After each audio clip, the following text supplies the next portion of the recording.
साहित्य, कला और संस्कृति भारतीय समाज के विकास की आधारशिला है। साहित्य समाज के प्रतिबिंब का सांस्कृतिक, सामाजिक, व्यवहारिक, धार्मिक, रूढ़िवादी सहित अनगिनत घटनाओं का सजीव चित्रण करता है। इतिहास के प्रामाणिक दस्तावेजों में साहित्य की भूमिका प्रमुख रही है।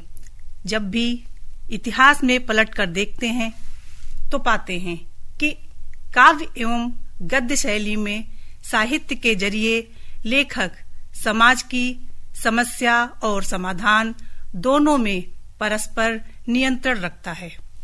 साहित्य समाज को जागरूक करता है तो दूसरी तरफ कटाक्ष और ठहाकों से भरे व्यंग्य के सहारे साहित्यकार समाज को आईना भी दिखाता है।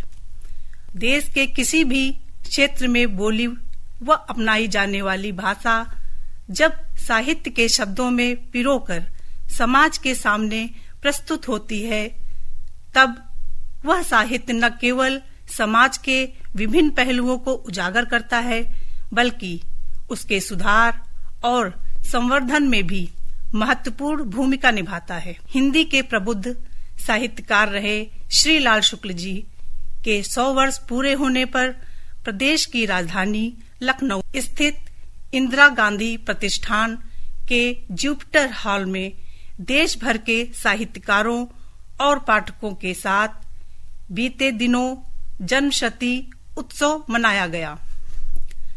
31 दिसंबर वर्ष 1925 को उत्तर प्रदेश की राजधानी लखनऊ की तहसील मोहनलालगंज के गांव अतरौली में जन्मे श्री लाल शुक्ल जी हिंदी लेखक थे। शुक्ल जी ने व्यंग्य के जरिए उपन्यास, कहानी, आलोचना, साहित्य लेखन किया। जहां तक श्री लाल शुक्ल के उपन्यास साहित्य के संदर्भ में चर्चा की जाए तो शुक्ल जी मुख्य रूप से ग्रामीण पृष्ठभूमि के तथा जमीन से जुड़े कथाकार हैं।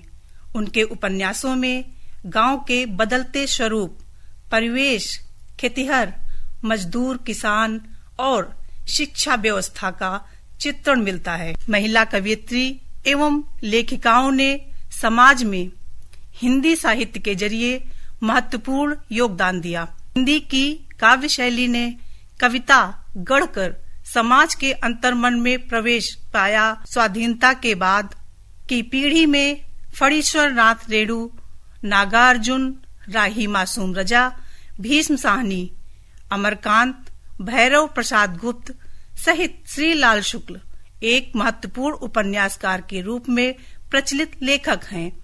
रिपोर्टाज शैली में लिखा गया चर्चित उपन्यास राग दरबारी अव्यवस्था, सरकारी योजनाओं में खाना पूर्ति, ग्राम्य जीवन की समस्याओं व समाज के अमानवीय जनजीवन को श्री लाल शुक्ल ने रचनात्मक और कुशलता के साथ कटाक्ष और व्यंग्य में उतारा है। गुलामी की जंजीरों से आजाद भारत में वह उत्तर प्रदेश सरकार के पीसीएस अधिकारी और बाद में आईएएस अधिकारी बने। श्री लाल शुक्ल जी ने पहला उपन्यास सूनी घाटी का सूरज लिखा। लेखक का यह पहला उपन्यास 1955-56 में लिखा गया। उपन्यास राजकमल ने वर्ष 1957 में प्रकाशित किया। उपन्यास सूनी घाटी का सूरज के कुछ अंश मैं आपके सामने प्रस्तुत कर रही हूँ। भारत की स्वतंत्रता के 10 वर्ष बाद लिखे गए सूनी घाटी का सूरज उपन्यास की कथा वस्तु उस समाज की झलक दिखाता है जहाँ ग्रामीण जीवन में बुनियादी जरूरतों की पूर्ति के बीच शिक्षा ग्रहण करना एक गरीब के लिए मात्र स्वप्न भर है। शोषण तत्व और उसके शिकार होते हुए निरीह लोगों से संबंधित है। उपन्यास का नायक रामदास कहानी के केंद्र में स्थित है। ठाकुर साहब की बेगारी करते करते रामदास से रमदस्सा बन गया। पिता के मरते ही रामदास ठाकुर की भैंस चराने के लिए विवश है। असहाय और अनाथ होने की स्थिति में रामदास ठाकुर के जीवन भर भैंसे ही चराता रहता है। पर पढ़ने की ललक रामदास को स्कूल तक ले गई कि इन दोनों के बीच रामदास को पढ़ने की ललक थी और लोगों को रामदस्सा से घर का काम कराने की। इन दोनों के बीच तालमेल बैठाकर रामदास अपनी शिक्षा के लिए एक के बाद एक को पकड़ता ही चला गया। सोनी घाटी का सूरज एक ऐसा उपन्यास है जिसमें नायक रामदास की कहानी उनकी नायिका सत्या उसके ही लिखे गई आत्मकथा को संस्मरण को पढ़ती है, जिसके माध्यम से हम और पाठक रामदास के जीवन संघर्ष की गाथा को समझते हैं। सत्या रामदास की डायरी पढ़ रही है कि जिसमें रामदास लिखते हैं, जायदाद के नाम पर कुल मिलाकर मेरे पिता के पास 1.5 बीघा ही खेत था। माँ का देहांत मेरे बचपन में ही हो गया था। 3 बहनों की शादियों में मेरे पिता पर एक खानदानी बड़े ठाकुर का बहुत सा कर्जा हो गया था। हम लोग उनके जानवरों के बाड़े से मिले हुए छोटे से घर में रहते थे, क्योंकि हमारा अपना घर और खेत उन्हीं के यहाँ रहन रखा जा चुका था। कर चुकाते चुकाते मेरे पिता अपने ही रिश्तेदार बड़े ठाकुर के यहाँ जीवन भर काम करते रहे। 4 बजे सवेरे से ही वह जानवरों के लिए चारा काटते। उनका अभ्यास भी गजब का था। जाड़े में अंधेरा होते हुए भी वह गड़ासा लेकर खट खट खट की लय में चारा काटना प्रारंभ कर देते। सुबह 4 बजे से ही ये आवाज मेरे कानों में गूंजती रहती। मैं पुआल के बिस्तर पर पड़ा थोड़ी देर तक यह अनवरत खटखट की आवाज सुनता, फिर उठकर रोज कहा जाने वाला वही दोहा कहता, सीतापति रघुनाथ जी तुम लगी मेरी दौर, जैसे कार्ग जहाज को सूझत और नठौर। पिताजी ने जितना कर्ज ले रखा था उसे पूरा करने के लिए उन्हें आजीवन अपने ही रिश्तेदार बड़े ठाकुर की दास्ता करनी पड़ी। रामदास के किताब पढ़ते हुए सत्या भावुक हो जाती है। वह रामदास की लिखी हुई किताब का अगला पन्ना पलटती है, जिसमें रामदास की कलम बता रही है कि पिताजी दिन भर बड़े ठाकुर के जानवरों की सेवा करते, पशुओं को बाड़े से लेकर उनके खेतों तक, खेतों से बाजार और फिर शाम को जानवरों का चारा पानी, इसी दौड़ में सुबह से सांझ हो जाती। बात यही नहीं खत्म होती।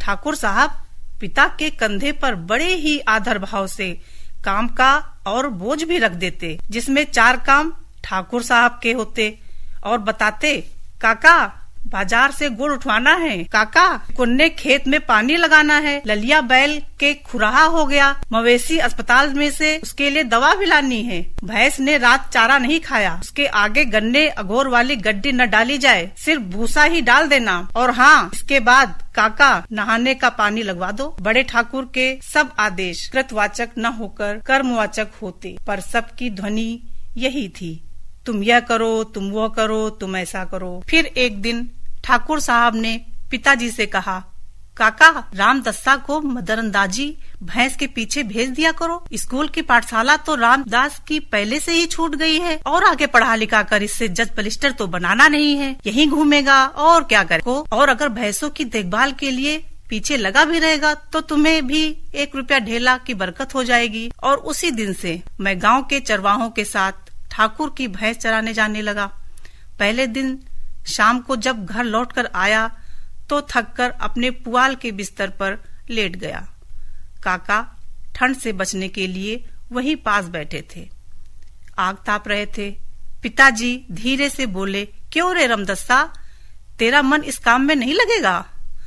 मैंने साफ कह दिया, काका नहीं, मुझे स्कूल भेज दो। अगर मैं स्कूल नहीं जाऊंगा तो मैं पहाड़े गिनती सब भूल जाऊंगा। उपन्यास में लेखक श्रीलाल शुक्ल जी ने स्वाधीन भारत के खेतिहर मजदूरों के उत्पीड़न का वर्णन किया है। शुक्ल जी का यह महत्वपूर्ण उपन्यास एक शिक्षक और प्रतिभाशाली युवक के टूटे सपनों और फिर उसके द्वारा एक रचनात्मक भूमिका की मार्मिक कथा है। उपन्यास का नायक रामदास अपने पिता को जीवन भर ऐसी स्थिति में पाता है जो कर्जदार होकर भी अपने ही खानदानी ठाकुर के घर बंधक जैसी जिंदगी जीते हुए परिवार को चलाते हैं। पिता की मृत्यु के बाद हेडमास्टर साहब के पास अनाथ की तरह रहते हुए ट्यूशन करके रामदास ने अपनी पढ़ाई पूरी की और एक मेधावी छात्र के रूप में प्रथम श्रेणी में डिग्रियां हासिल की। वक्त करवट बदल रहा है, बचपन बीत गया। अब जवान रामदास पढ़ाई पूरी कर शहर में अपने भविष्य को संवारने के लिए संघर्ष कर रहा है। किताब के अंश पढ़ते हुए सत्या थोड़ी भावुक हो चली है। रामदास से अपने संस्मरण में आगे लिखा, 3 वर्ष और बीत चुके हैं। मैं अर्थशास्त्र की डिग्री ले चुका हूँ। इतना ही नहीं, वकालत की परीक्षा भी दे चुका हूँ। 1 वर्ष से उत्तर प्रदेश के किसानों में कर्ज की समस्या पर शोध कर रहा हूँ। पिछले 2 वर्ष से विश्वविद्यालय के ही छात्रावास में रह रहा हूँ। एक लेख लिखने पर सिंह साहब द्वारा दिए गए 150 रुपये से बड़ी मदद मिली। पैसों की जरूरत है, जिसके लिए कुछ पुस्तक और निबंध अब तक प्रकाशित हो चुके हैं, लेकिन उन पर मेरा कोई नाम नहीं। उन्हीं का नाम है जिन्होंने मेरी आर्थिक पूर्ति की। दैनिक पत्र का संपादकीय भी अन्य संपादक जी के नाम पर प्रायः लिखता रहा हूँ। सिर्फ 4 पैसे जुटाने के लिए कोई मुझसे लाभ ले रहा है। एक प्रशंसक के लिए बच्चों की कॉमिक्स टार्जन के कुछ कारनामों की एक अंग्रेजी किताब का गुमनामी अनुवाद भी किया। बड़े प्रयास के बाद एक कॉलेज में छोटी कक्षाओं को पढ़ाने का काम भी पिछले साल से मिल गया है। वेतन 80 रुपये मासिक पर। यह काम भी पार्ट टाइम है, जिसमें 20 रुपये मासिक कॉलेज को दान देने के रूप में पड़ते हैं, अर्थात 80 मासिक वेतन की हैसियत रखता हूँ। 60 रुपये मासिक वेतन पाता हूँ। संविदा पूरी होते ही मुझे नौकरी से निकाल दिया गया। इतनी शिक्षा के बाद भी रामदास अपने को असहाय देखता है, क्योंकि उसके पास कोई सिफारिश नहीं। इतनी डिग्रियां हासिल करके भी उसे जीवन में अवसर नहीं मिलता है, क्योंकि डिग्रियां हासिल करके भी वह किसी बड़े आदमी का दामाद नहीं। इसलिए उसका कोई भी भविष्य नहीं है। नौकरी के नाम पर न वो लेक्चरर बन सका, न ही संपादक। कहानी के माध्यम से समाज को नायक रामदास ने एक आईना दिखाया है, जिसमें वह स्वयं को ऐसे समाज में पाता है जहां उसकी सोच, प्रतिभा और आदर्श के व्यापारी पग पग पर खड़े हैं। वह वर्तमान की निराशा को झाड़कर वह इस अंधेरी और सुनसान घाटी में उतरने का फैसला करता है, जहां उसकी सर्वाधिक आवश्यकता है। और इस समूची यात्रा में उसकी जीवन साथी सत्या एक पवित्र आस्था की तरह उसके साथ है। शहर से वापस गांव में जाना, लोगों की शक्ति बनना, बच्चों को शिक्षा देना। रामदास स्वयं एक शिक्षक बन समाज में शिक्षा की अलग जगाता है। सूनी घाटी का सूरज एक यथार्थवादी उपन्यास है। उसका उद्देश्य सामाजिक यथार्थ को प्रस्तुत करना है, जीवन और समाज का चित्र उपस्थित कर पाठक के सामने एक दर्पण रख देना है। साहित्य हमें नई चीजें सीखने के लिए, नई बातें जानने के लिए प्रेरित करता है। आशा है कि समाज में हिंदी साहित्य की भूमिका पर आपके सामने प्रस्तुत श्री लाल शुक्ल के उपन्यास की सूनी घाटी का सूरज अपनी रोशनी से समाज को नई राह दिखाएगा। आकाशवाणी सुनने वाले श्रोताओं का मधु शुक्ला की तरफ से बहुत बहुत आभार।